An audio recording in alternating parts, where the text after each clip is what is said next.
Salam hörmətli izləyicilər, bildiyimiz kimi qarşıdan 9-cu siniflərin buraxılış imtahanı gəlir və bu imtahanda 9-cu sinif şagirdləri şəkil üzrə esse yazmalıdırlar və bu zaman bəzi sözləri, bağlayıcıları yazarkən onlardan əvvəl və sonra vergülün işlənməsinə fikir verməlidirlər, diqqət etməlidirlər. Bununla bağlı bir izahımız var bugün.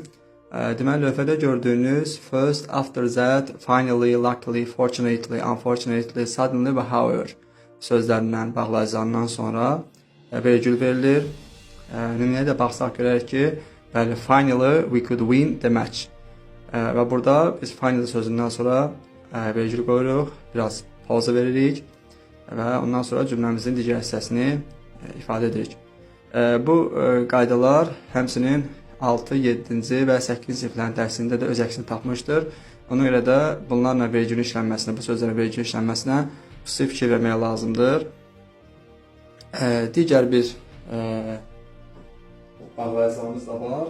Bəli, gördüyünüz kimi digər bağlayıcılarımız but, so, since, as, then. Since burada demək, çünki, görə mənasındadır. So da ki, burada so'dan sonra o zaman, so'dan əvvəl o zaman vergül işlənir ki, so iki cümləni birləşdirsin.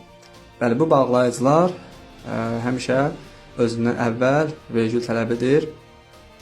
Məsələn, cümləyə də baxsaq, nümunəyə də baxsaq, I have done my homework, so I can play football with my friends now.